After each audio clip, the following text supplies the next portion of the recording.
we have a special treat. Our guest speaker, and his name is Terry Hitchcock. In 1996, Terry inspired the nation when he ran 75 marathons in 75 consecutive days.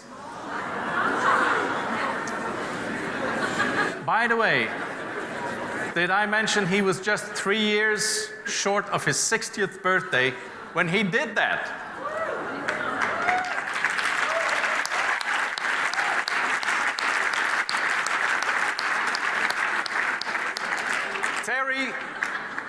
Terry ran more than 2,000 miles, securing his place as one of the most famous long-distance runners of our time.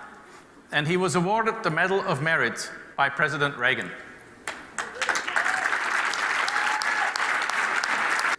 Here's a brief video to introduce Terry.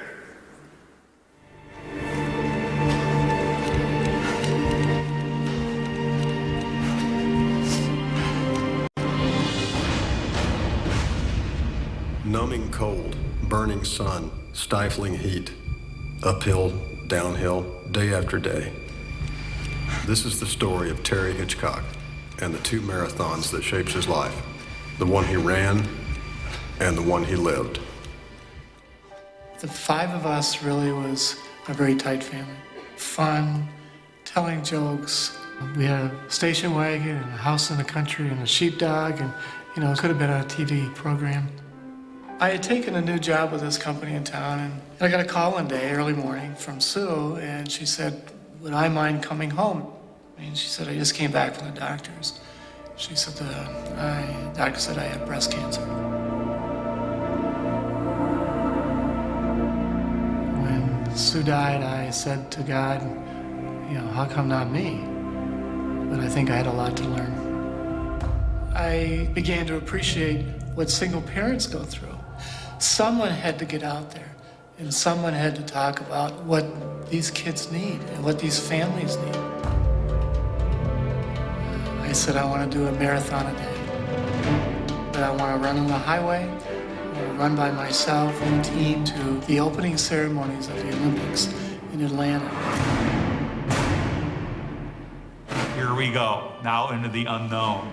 You look at this guy, you do not think this is a marathon runner. Well, he's 56 years old, he's on high blood pressure medication. I don't think he's really ever run before. What did I get myself into? It was very cold, it was in the 40s. The wind would blow, it'd shoot right through you. Everyone's excited, everyone's having fun, but it would slowly, I guess, turn on us. It was more than I think any of us truly understood what we were signing up for. Every day running 26 miles. Just the wear and tear every single day. His feet would just eaten up from the constant pounding he was taking. I started to feel real dizzy. Everything started getting red. Chris, I'm getting chest pains.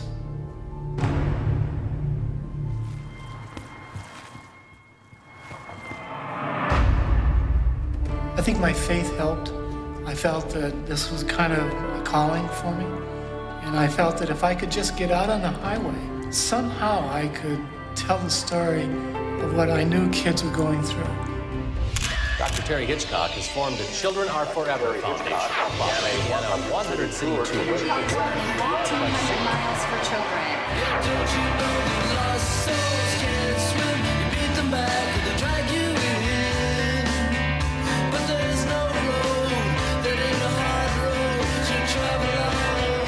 Every one of us can do something. Be a hero. Be somebody's hero.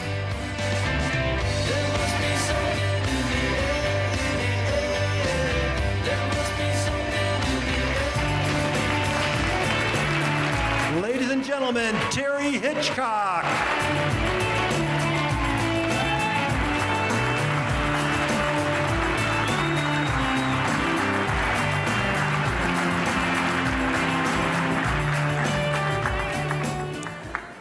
Does this look like a body of a runner?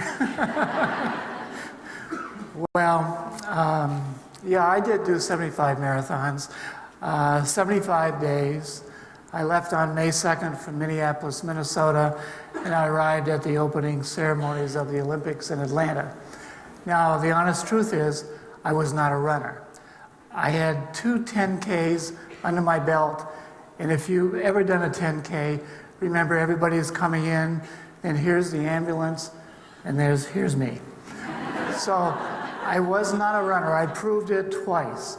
But I was raised by my grandparents, and my grandfather would say to me every single day, there's nothing in life that you can't do.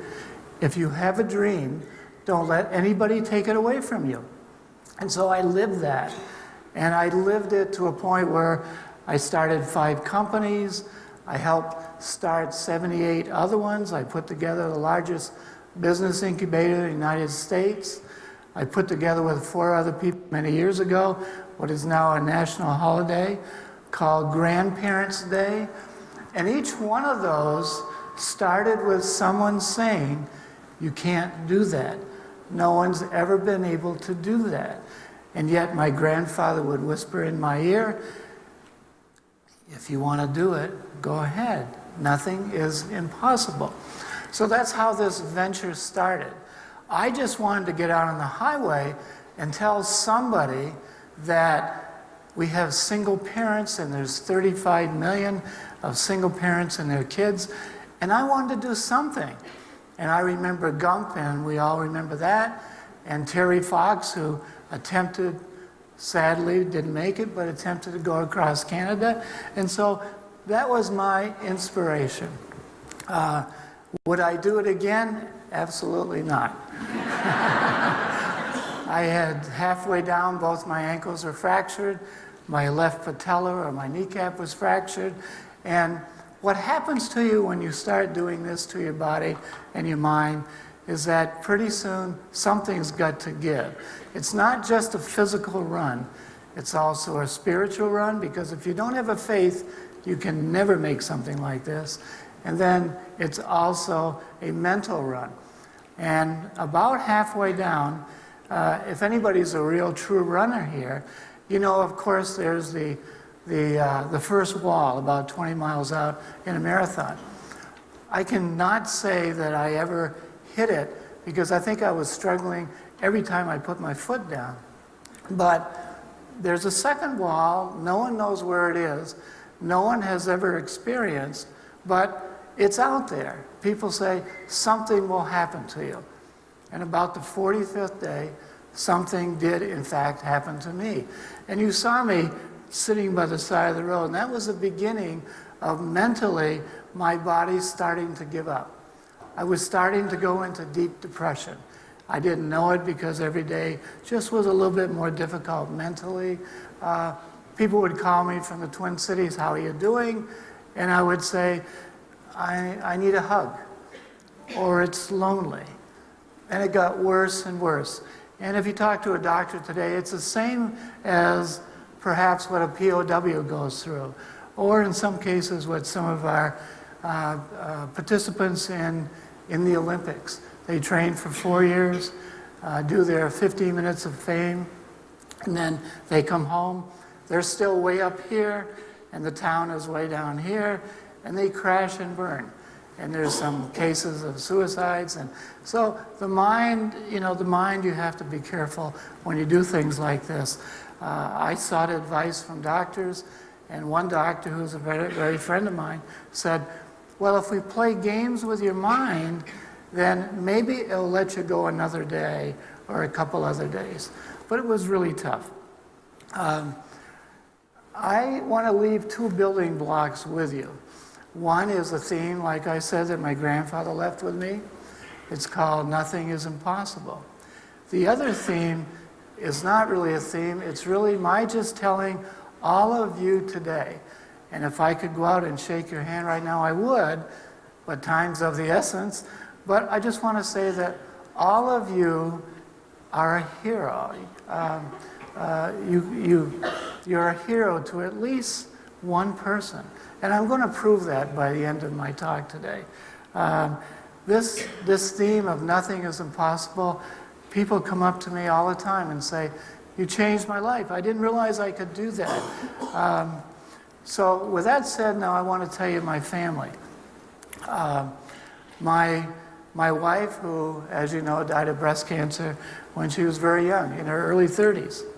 And I had a senior job at a company, and 2 days after her funeral, I lost my job.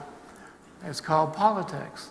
And so I was faced with, in that particular week, 3 young children, no family.